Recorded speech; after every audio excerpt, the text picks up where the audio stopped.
All right, let's talk about something fast, fierce, and insanely strategic. Formula One. Not the cars, although who doesn't love a good wheel-to-wheel battle? But we're going to talk about the marketing engine that powers it.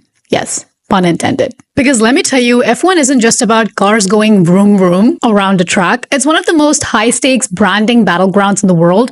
And in 2025, it's bigger than ever. I mean, look at this F1 car. It's absolutely covered in sponsored logos.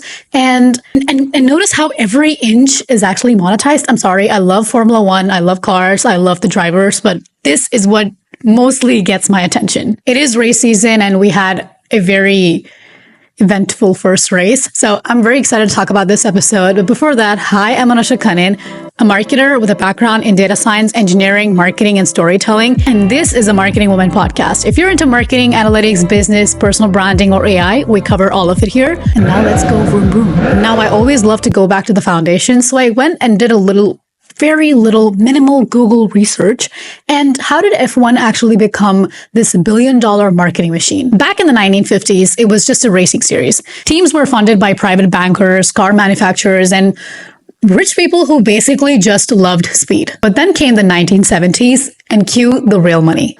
A guy named Bernie Ecclestone, hope I'm not butchering it, turned F1 into a global empire. He didn't just sell the hosting rights, he sold the sport to broadcasters, he packaged it as premium entertainment, and most importantly, opened the doors for future corporate sponsorships. And this was the game changer. I mean, I'm not even surprised. 70s and 80s were all the advertisements, most sponsorships were basically around tobacco.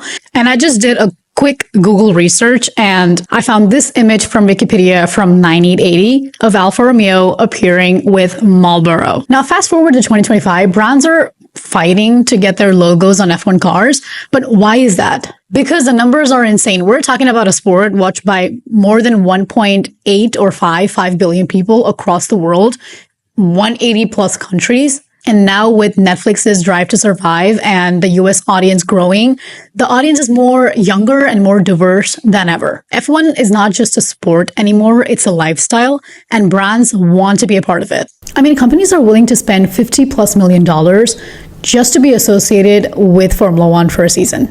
I mean, what better proof than the team, than the energy drink, Red Bull? It's not just an energy drink, it's a global content machine. They own their team, they own their messaging, and they make their own rules. In my opinion, F1 sponsorship is not an expense, it's actually brand identity. I mean, look at this chart of F1's viewership growth, especially in the US post Drive to Survive. If you haven't watched it, I highly recommend it.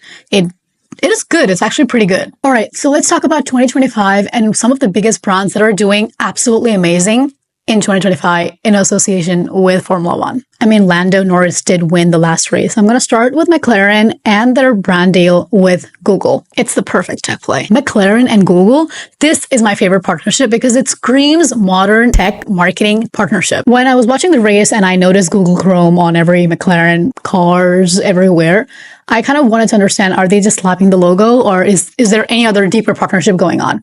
So yes, McLaren actually uses Google for their analytics and performance tracking. I mean, look at their official website. In my opinion, this is actually what makes a sponsorship actually work, because it's not just about visibility, it's about integration. They're literally saying, we're not just promoting them, we are literally their customer. I mean, look at this car. I mean, love the car. But let's look at the Chrome.